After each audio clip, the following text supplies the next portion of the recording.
Beautiful afternoon to you, beautiful people of Calabar. Good afternoon, Nigeria. Good afternoon, lovers of Unico Radio 103.5 out there. It's actually another amazing, beautiful afternoon here in the city of Calabar, and it's actually that time, that moment where we need to dive back down to the affairs of our nation, Nigeria. Of course, it's a great nation, and we always look for the betterment of the country. My name is Okon, Offiong, the catalyst, and it's actually right about time where we get down to the business of the daytime check. Already is 8 minutes gone past the hour of 2 o'clock, and it's actually very cool. And I think I should use the word sunny here in the city of Calabar.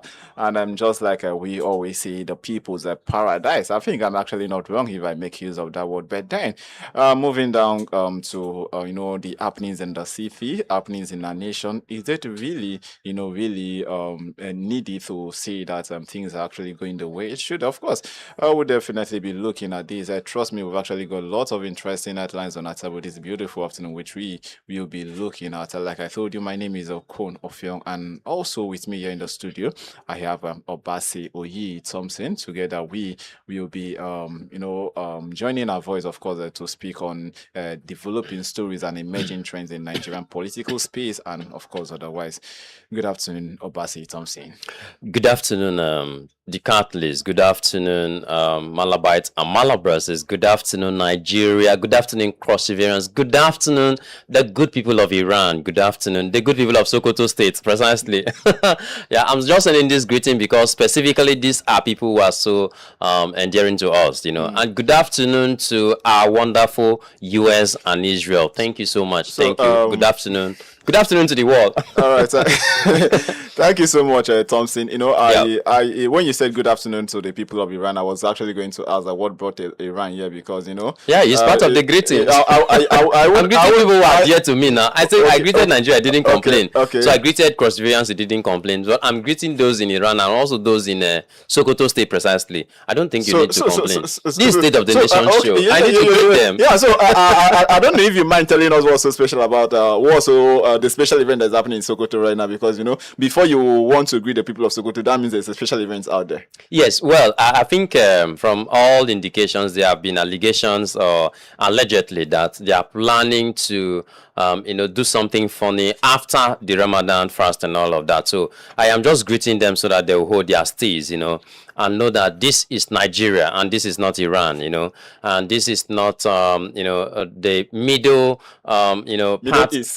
East, So I think it's quite important for them to know that this is Nigeria, and as such, we love ourselves as Nigerians, and of course the unity of Nigeria, just like we've always maintained, is not negotiable, and as such, we should continue to live in peace and harmony with each other. All right, so guys out there, it's actually amazing, but Thompson, like you said, allegedly, and of course just more like rumors, which we don't want to take that so serious because we believe that Nigeria is united, and of course as long as and of course our security forces will ensure that we have peace. Exactly, and that's what we actually yearning for. As of that was, I think that was Monday. As of Monday, I was really, I don't know if you actually noticed, but I noticed. You saw the military helicopter which was just hovering around the city of Calabar. Yeah, anytime I hear that chopper pass off, I used to come out from the house, so that I would know if something is dropping, if something is dropping on top of the roof or not. But there is quite important for us to have, security hovering all over our state. But there again, it's going to cost so much money, for that to be done. Don't forget. But irrespective of that, I think securing lives and properties is one core principles and mandates of the Nigerian security forces and all of that.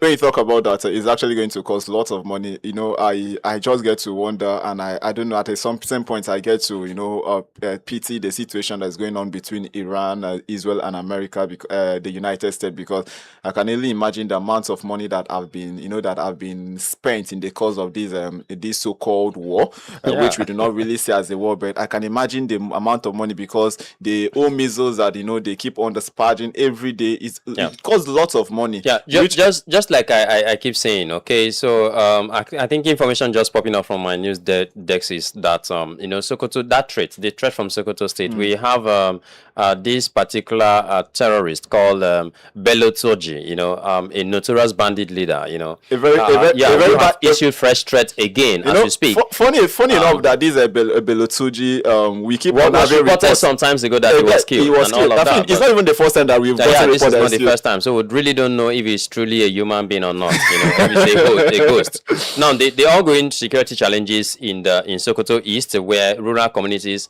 remain vulnerable. So a lot of Nigerians from that particular part of the state have actually found their way out of Nigeria to Niger Republic and all of that. So I think this is not really a good one.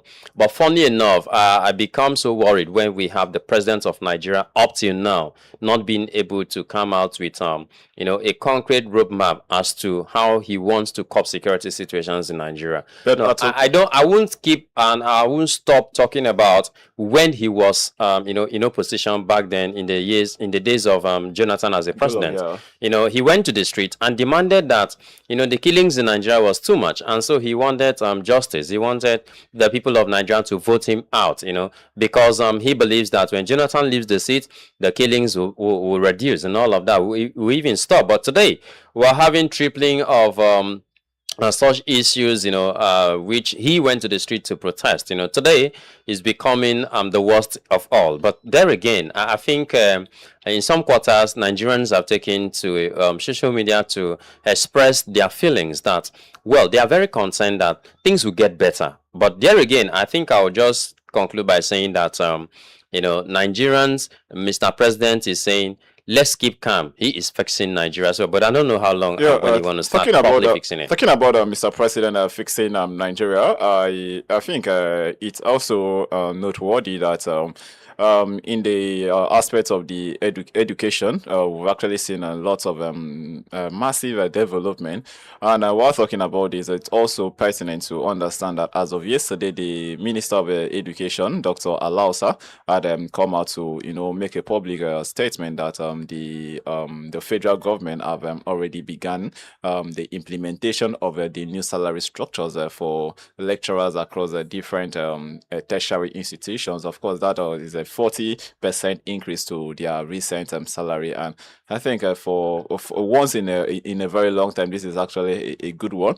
For the fact that under the administration of President Bola Ahmed Tinubu, we've actually not recorded anything like that. Okay, we've actually recorded an issue of ASU strike, but it's not been a lengthy one to see, and all of a sudden we've actually seen it's more, under this very administration, it's more like ASU do not exist, because unlike other times where each passing years, we keep on having, if not actual strike, we keep on having rumors that this person's might likely be emerging. It's because of the kind of government we have currently, because over the past, the government allow you, knowing very well that it is your constitutional right to protest, to express your feelings, your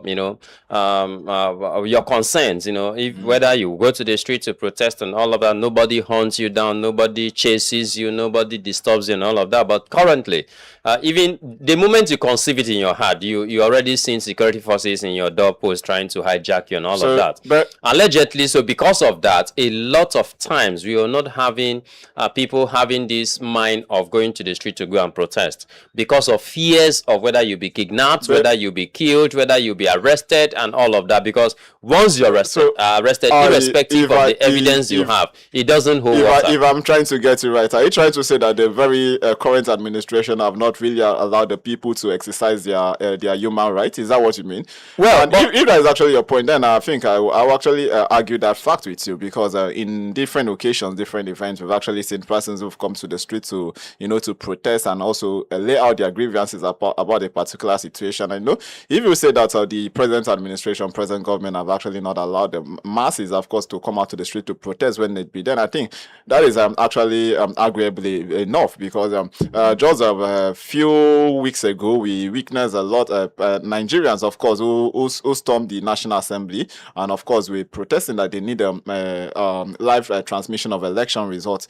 The Nigerian government did not stop them from doing the protest. Nobody stopped them. They went ahead, they did their protest. And apart from that, also, we've actually seen persons actually coming out making a protest relating to, one thing or the other. We've never seen the Nigerian government come out to solve. And for sure, I believe the Nigerian government fully understand that, protest is actually, part, right of the people. Whenever you feel that things are actually not going right, you have the right to protest. And no sane government will actually come out and tell the people, no, don't protest. Or you try out to protest, they come out to, they kill. We've actually, that's why for some reasons I do not really, depending or relying on the social media for information, because most of the times we know how to exaggerate information and paint the government of the day bad, which is not really something that we should applaud. In as much as we are not against we are actually not against things going things not being done rightly. We actually against things not being done rightly. Okay, and when things do not go rightly, we stand that. To criticize it. Yeah, but then we should not actually exaggerate situations. The federal government, actually made threats to ASU some certain point in time, regarding the ongoing strike and of course unresolved issues.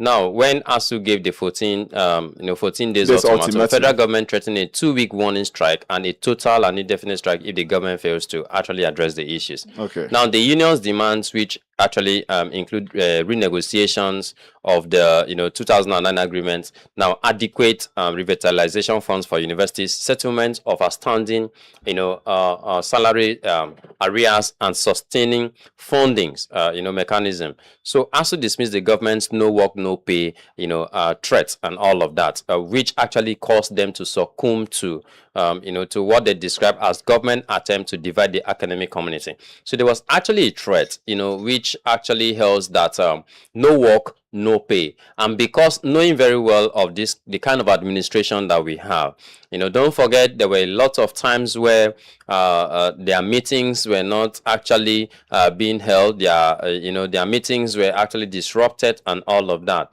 And sometimes when they went, I think there was one of these times where they will have to meet with the Minister of FCT, where we had video trendings. We're alleging that the Minister of FCT, ran away from his office and all of that. So I think it's quite important for us to have leaders who listen to its workers, because that's one way we're going to see productive outcome, and then when leaders, on the other hand, do not, we are going to have issues in our production processes in all ramifications. So I think it's quite important for us to, give it up to workers, at all levels. Now, we've talked about ASU particularly, and we've talked about government. Don't forget, ASU's demand was just very simple. They talked about neglect of the university system. They also talked about unpaid salaries. They also talked about negotiations for the 2009 agreement. They also talked about integrated personal and payroll information system, talking about the IPPS. And so they talk about the governing councils. That so many times they have actually criticized the federal government dissolution of governing councils in federal universities, which they consider an act of illegality. Don't forget that even during that 14-day ultimatum to the federal government, the unions demanded include the renegotiations of the 2009 and all of that. So the ongoing conflict between ASU and the federal government has raised a whole lot of concerns, about the stability of Nigerian education sector and the potential impact of students and, of course, the broader community, as the case may be. So I think it's quite important that federal government, on the other hand, try to understand that whether we like it or not, it is the right of the people to actually go to the street. Don't forget, the essence of bringing this up is seeing people protesting. Don't forget that people over time have demanded for good governance in Nigeria, but we didn't see restraints from our security forces. But here we have people protesting simply because the leadership of Iran were actually being killed and all of that. So okay. Let me quickly let me not allow you go lengthy, because you're not a pastor, even though you dress like one. So actually you made mention about the no work no pay policy, which has been one of the stringent measures of the federal government in punishing workers. And for some reasons, I feel that we most of the time speak out of emotions, and we forget that as a nation we are law-abiding people, and of course we have laws that actually bind us as a people.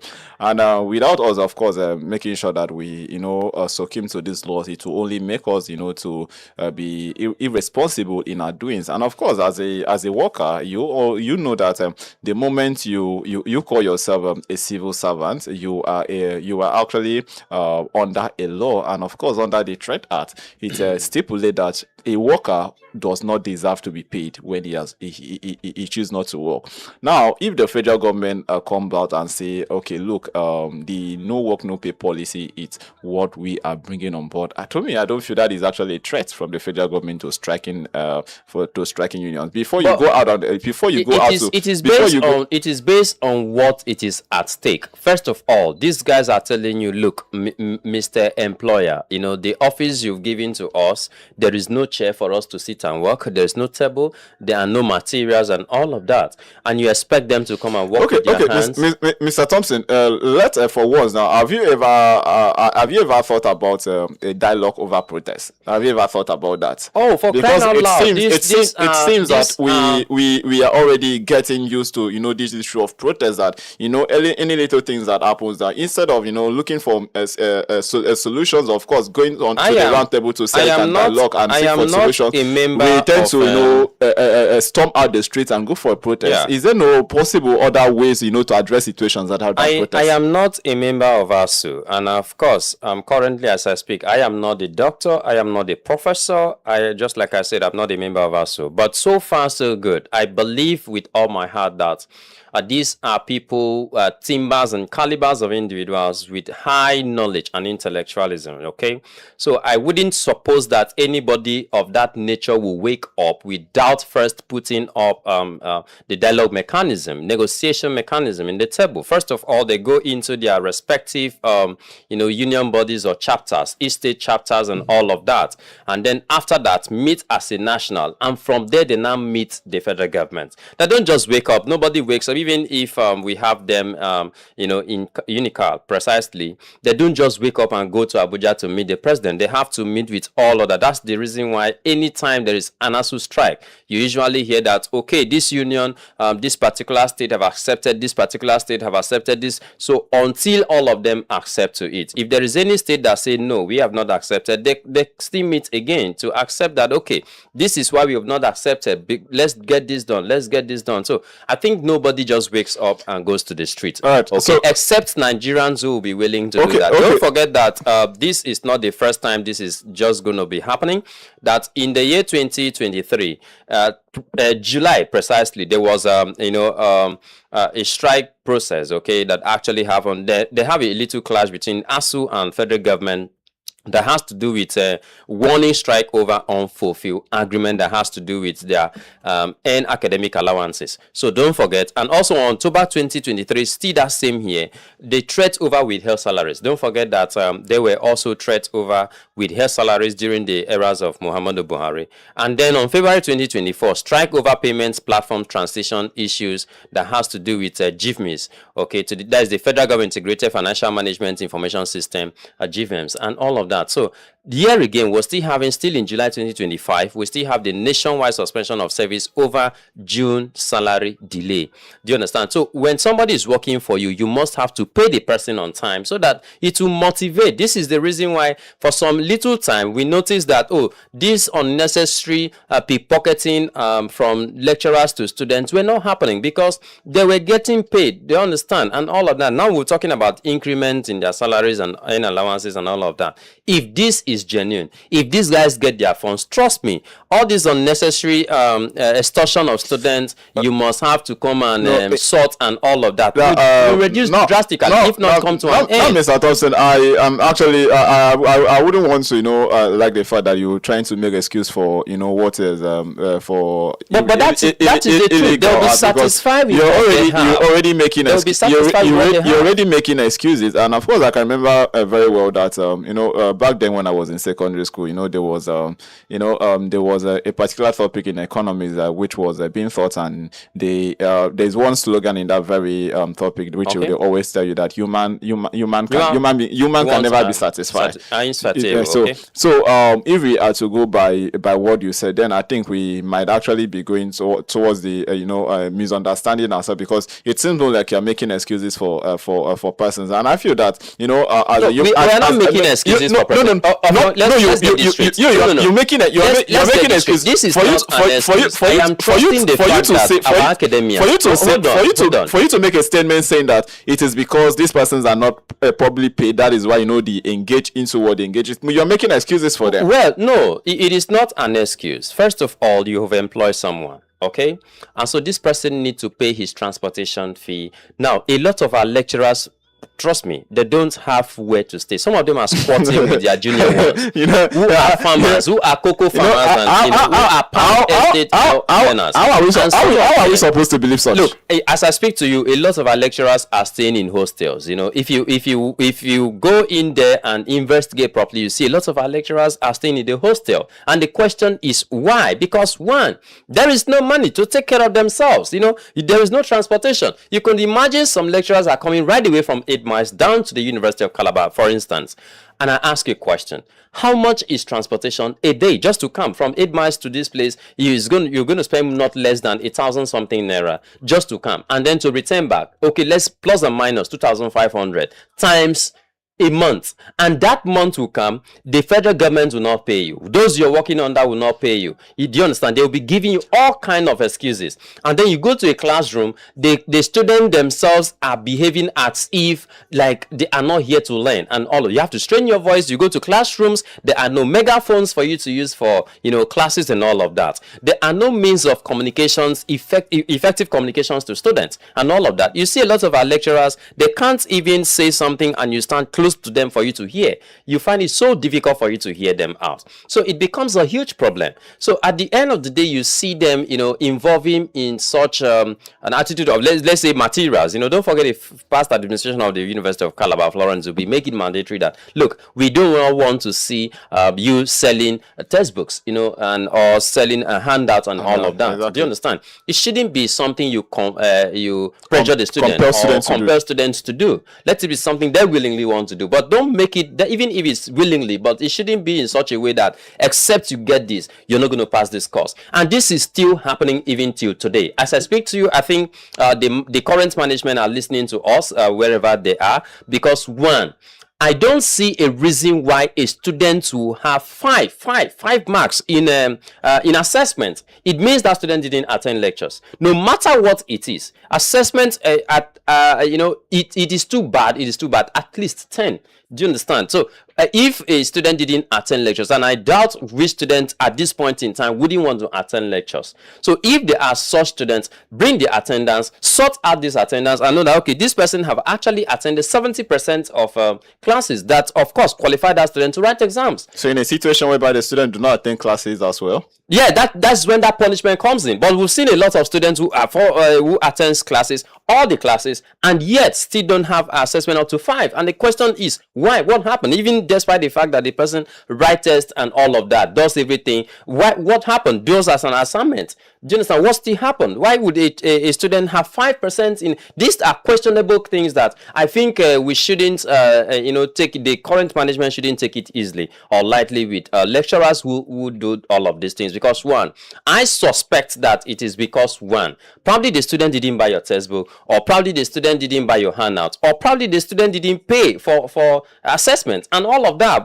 Outside of that, I still wouldn't want to believe that in this era there will be students who wouldn't want to attend lectures. At least 70% of class attendance. You're supposed to be 100% for you to qualify to write an exams. You understand? So I think if the lecturers get their monies, get what they are supposed to be, what they're supposed to earn at the end of the month. And once it's end of the month, you get your salaries and move on. Trust me. So they wouldn't involve themselves in all of this. So right now with with the new implementation of the salary increments for we hope to see new implementation policies as well. No. It's not just about we hope to see. This is something already that, according to the Minister of Education, Dr. Lausada, the implementation had already kickstarted. Listen to me. I don't trust when a government sits in Abuja and say they have done this when the particular person who is supposed to say is not saying. I know it's a particular person. Well, we've not had any lecturer who have said, I have collected this. Are you expecting any lecturer to come to you? They should. Because when they were crying, we are all aware. So now that they are laughing, I should be aware. Yeah, I think that is where we're actually having the lapses. See, because look, right now, no lecturer will come and tell you, okay, this is what we are receiving. Because they have not received it yet. Not because they have not received it, because they do not want you to know. No. If you see a lecturer now who is earning that much or who is collecting salary, you see smiles and happiness. You greet, and the person will greet you back. Okay, so I'm actually trying to get your points anyway. But then for the fact, we should of course trust that the federal government have already started the implementation of a salary increment. Yeah, we hope. Not just hoping. When you say we hope, it's more like I have a lot of lecturers hope. within. I think after this, yes, trust me. On Friday, I'm still going to tell Nigerian students, but this is not so that you as a landlord you have to inflict your rent. You as a driver you have to increase your.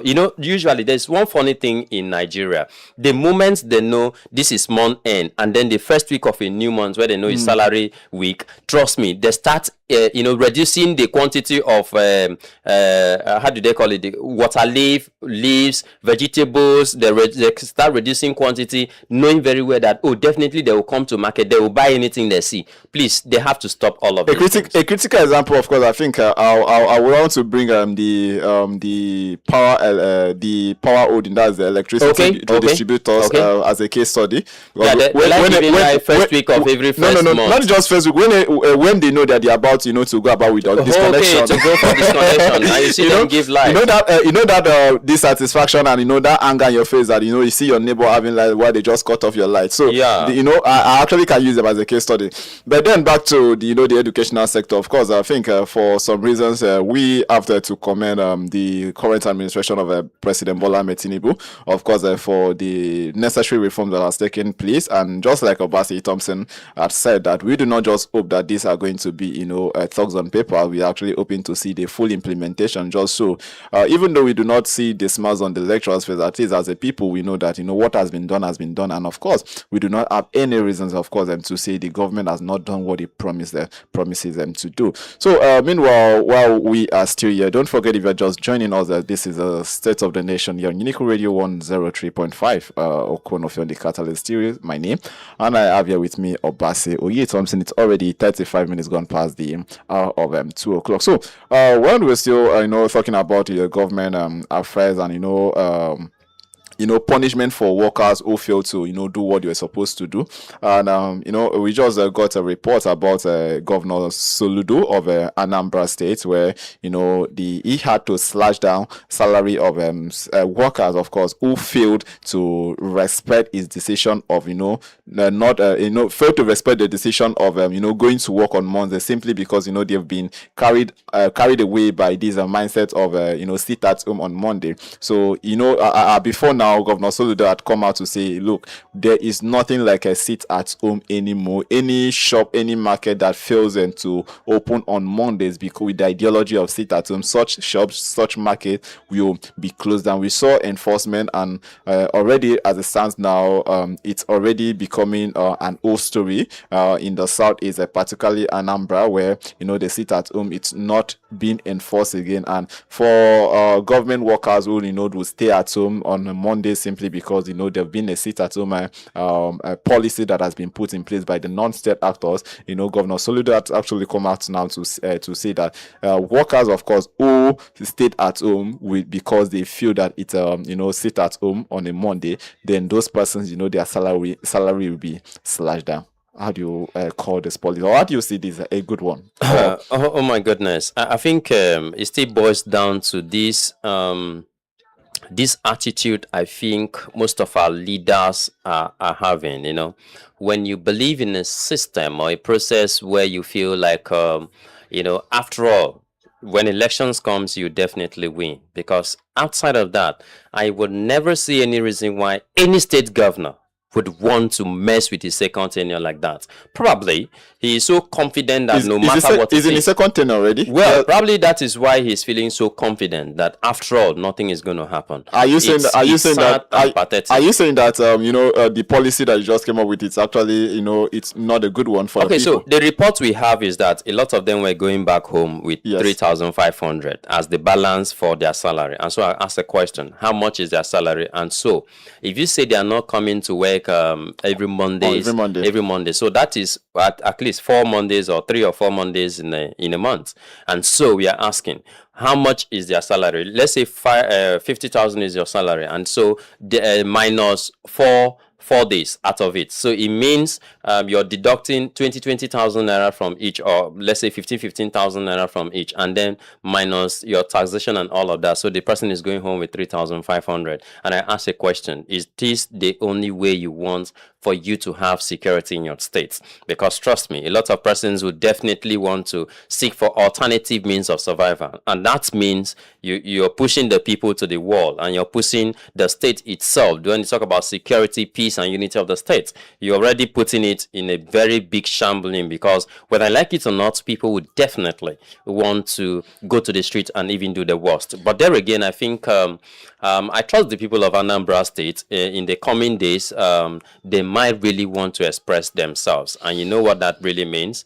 But there again, I think the governor shouldn't have taken it to this extent, because one, before you even became the governor, before you even got to that position, even in your first tenure, you knew very well that this is the demand of the people. If he puts all of his energies with the Igwes and all of those traditional leaders and institutions, many political actors in the state, and say, hey, Mr. President, free this man and allow peace to reign in Anambra State and allow peace to reign in Igbo land, trust me, this would definitely happen. But here we are having people who are divided against themselves, and trust me, that is the reason why we're not seeing it's just the same question people are asking. What happened to the likes of Sunday Igbo? Nobody hears about him any longer.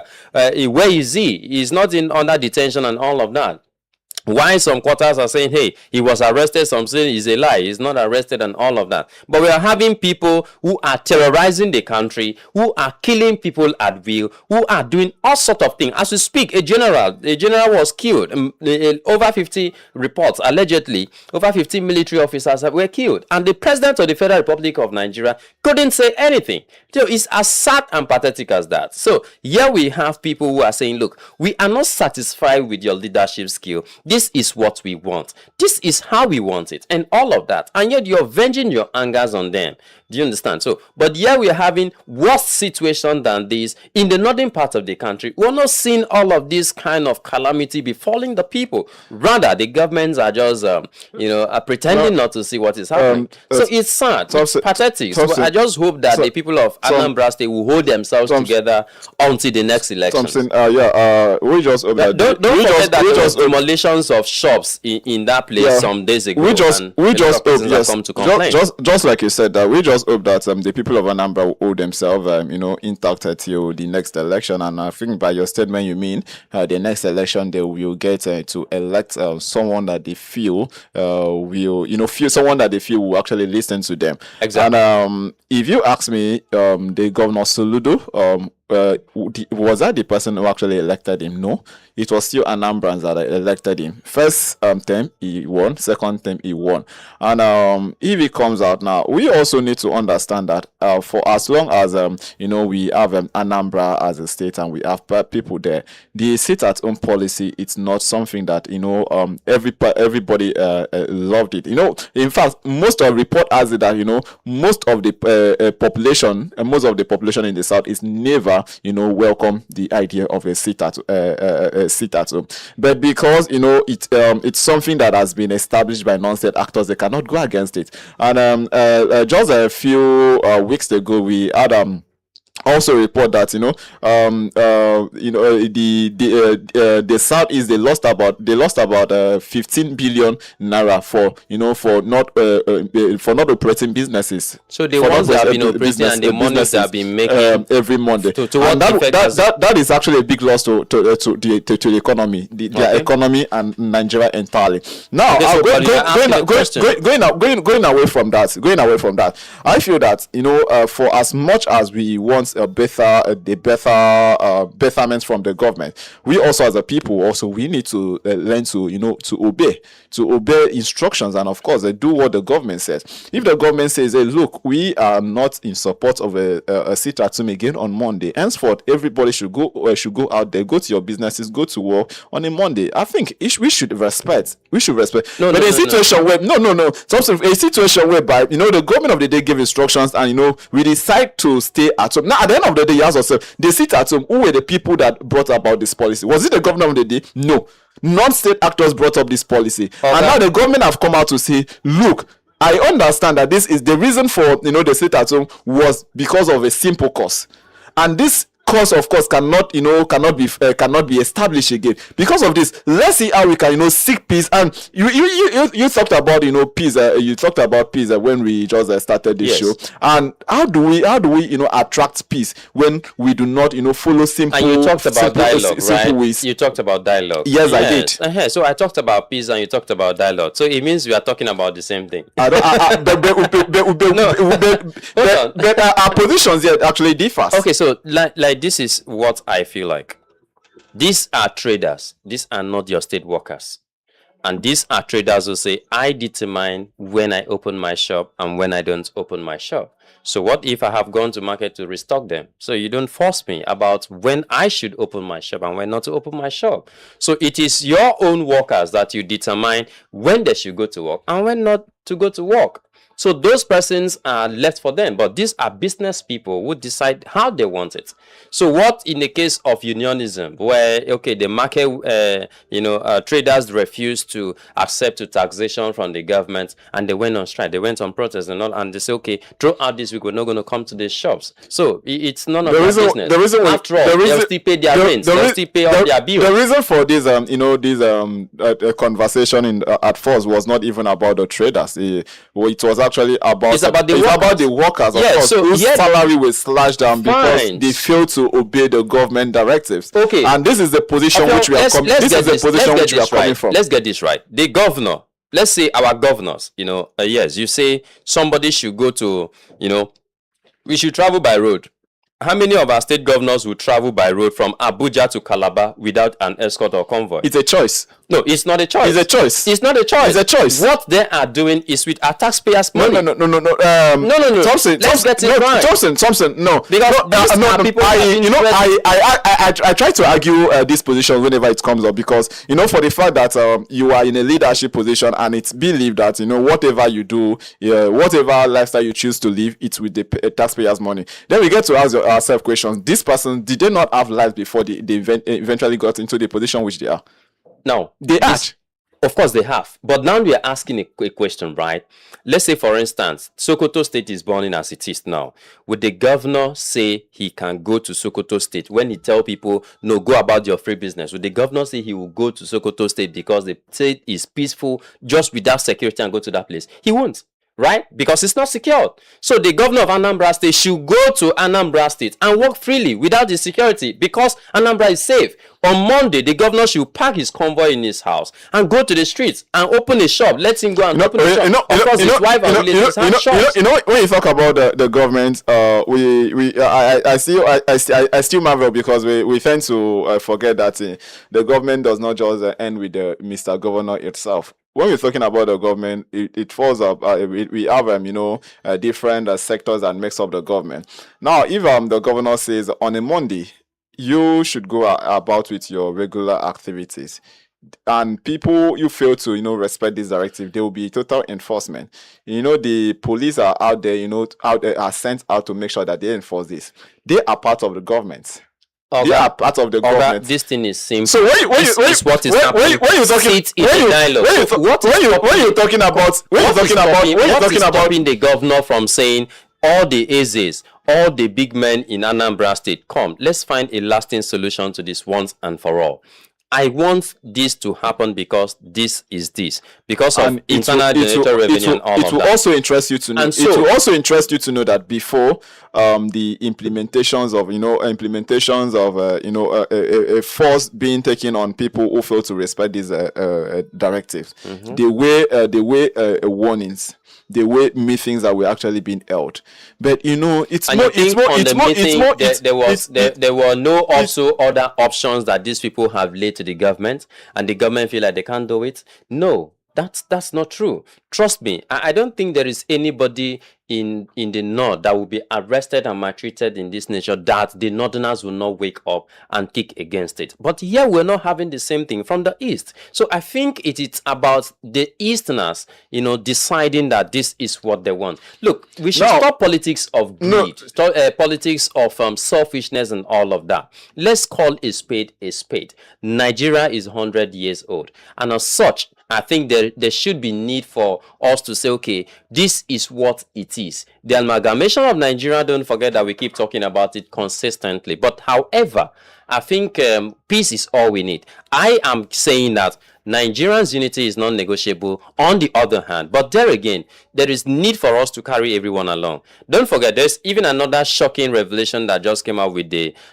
Civil Defense Corps and all of that, because of who should actually sit at the helm of that particular institution. But right away, it seems as if it's not going to be as usual as what is supposed to be. And we ask the question, why? Is it because this person is from this particular part of the geopolitical zone of the country and all of that? And the answer, it's as confusing as anyone could ever think. So I think the governor of Anambra State shouldn't take this matter so serious, because whether I like it or not, no matter what you do, guy, now 8 years, it lasts well when 8 years. You still come down. You still walk to the street without those security forces and all. And trust me, people definitely come after you. Yeah, I think people talking about people who actually come after you. I think this message should go. The more important, the person you should be sending this message to, if you ask me, who should be the president of the United States, Donald Trump, because I think he's actually the one that need this message, and not for a governor, of course, who have actually come out and I told the masses, this is what we should do. You can't compare the president, the number one citizen of the world. No, you keep on saying number one citizen. You keep on saying the number one citizen of the world, but you forget that every countries have their sovereignty. Anyways, we are not ready for that conversation. Yeah, but we are not ready for that conversation. We are not ready for world power, because we are not in everything. Just being a world power. Don't forget.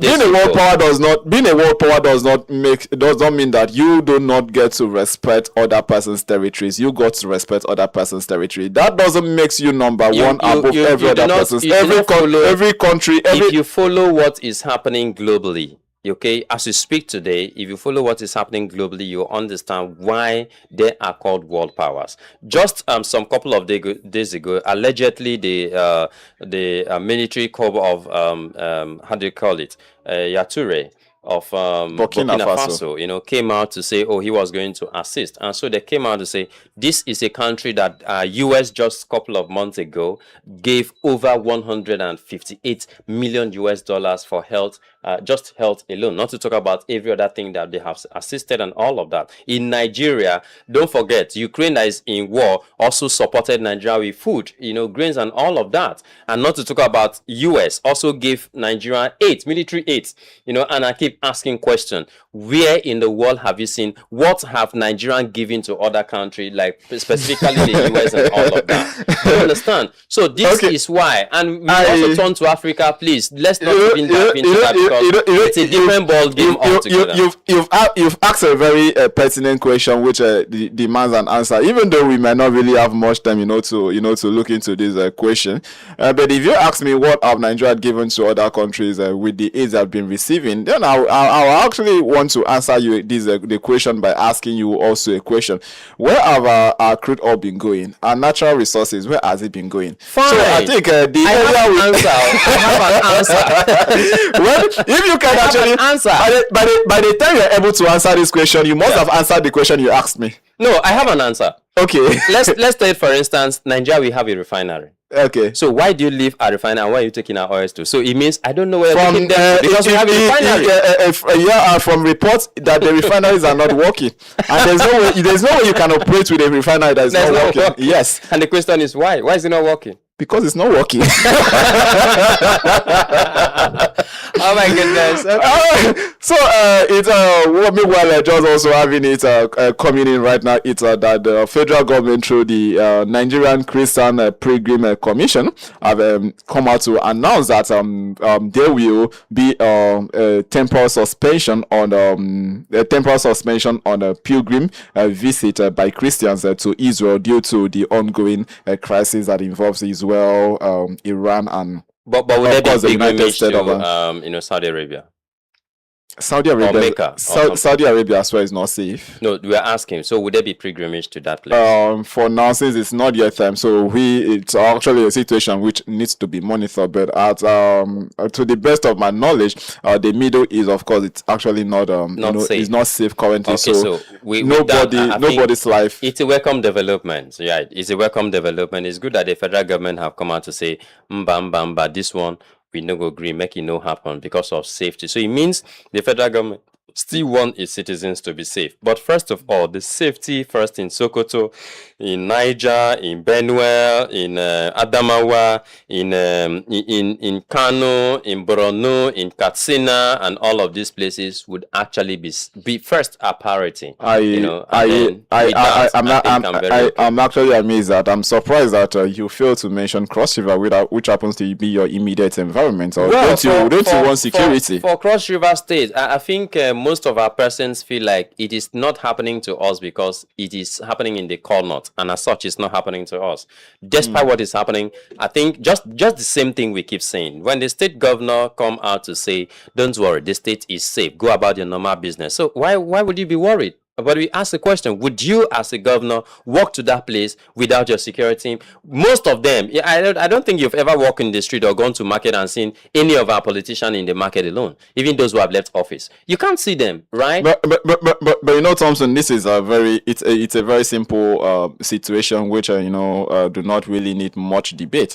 Okay. If you wake up tomorrow and decide that you don't want to go to the market alone, or you do not want to walk around alone, it's very, very possible. It's because it's not safe. No. Yeah, you walk on the road because you feel it's safe, and it's a personal choice that you want to go up. Listen to me. It's a personal choice. When I walk in the road, I look my back 3 times before I pick one step. And you know why you're doing that? Because even not just security. You are being conscious of your environment. Because I can remember even while you're in primary school, I don't know about your primary school, but for mine, I can actually tell. While in primary school, the teacher will always tell you before you cross the road, look left, look right, and look left again before you cross. Why did you think this was being told? It's because it's not be jam.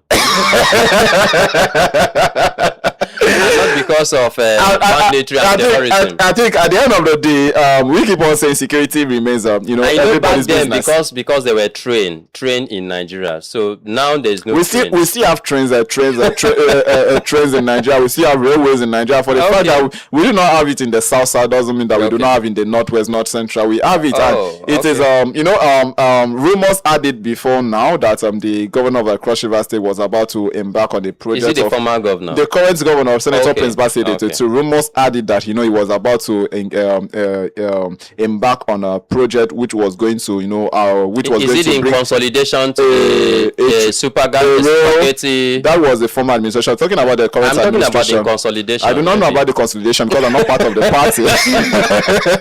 So rumors added that the governor was going to embark on a project that was going to bring to Cross River State a railway that was going to connect Calabar to Obudu. Okay. However, like I said, it was just rumors because we're still waiting to hear anything coming out of that. For the now, I feel that the government of Cross River State are still locked on getting all west from Akwa Ibom State, and Just yesterday, also report has it that the state actually conducted the APC state executive election, yeah. which I believe Well, candidate emerged. yeah. And outside that, also we also had a report that the governor of Cross River State, Senator Prince Bassey Tutu, had won the silver bed, man of the year. That's a governor of the year, an award which he received in Abuja. A lot of persons were asking questions. What are the modalities that are being used to measure the governor of the year? Is it based on a project, or is it based on popularity, or what are the bases that are being used to measure the performance of a governor? It's 57 minutes gone past the hour of 2 o'clock. This is a question I would have loved us to look into, because as a country we are getting to a stage whereby at some point you will see someone being called and said, okay, you come and receive an award, and you might not really want to honor such award because you feel like it just it doesn't just add any weight. It just we just making some funds and some jokes out of the award. But then the recent award won by the governor of the Cross River State, it's actually one which we need to look at, but actually not today. When we back your way again, I will definitely look into this. The State of the Nation at these have been the program that we've been on with OBASE0YI Thompson here with me in the studio. My name is Okon Offiong, the catalyst. So Thompson, before you leave, is there anything you actually want the people of Calabar, and of course also our beloved listeners out there, to know? Okay, so first of all, let me say congratulations to our new state chairman of the APC. When you say seems you're a member of APC, you never told me that. Yeah, I'm a member of the APC in as much as we are winning. It's just like in our local clubs, any team that win. Currently, I'm a member of the Arsenal team because we're on top of the league. So if Man City takes over and on top of the league, I join Arsenal as join the Man City. So if currently I am with Buhari. Is it Buhari?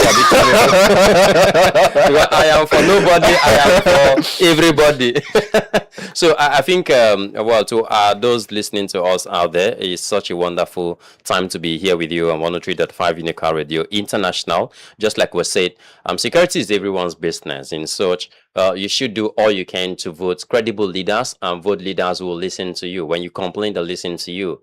And so vote leaders who will always be there for you. Like I've always said from FOB, don't forget to elevate your morning and fuel your success each and every day. Thank you so much, OBASE0YI Thompson, and thank you for making our time to be with us here in the studio this beautiful afternoon. It's always an amazing time having you, of course, with me here. Meanwhile, the governor of Kaduna State, Uba Sani, have come out to say that he does not have any anointed candidates come 2027 general elections. And also, the governor of Kwara State has come out to say that he does not have any anointed candidate come the APC governorship elections. And a lot of governors out there are already coming out to make their stance clear ahead of the 2027 general elections, and we know that more will definitely come. But until then, I just want to say a very big thank you for always making our time to be with us here. Thank you for always tuning into Unico Radio 103.5, and I keep on saying that security is everyone's business out there. If you say something, try as much as you can to make sure that you say something, because if you do so, it will actually make Nigeria to be a great place, Cross River State to be a better place, and of course the society at large to be a better place for you and I. Until we meet again, for now, say do enjoy the rest of our broadcast and do enjoy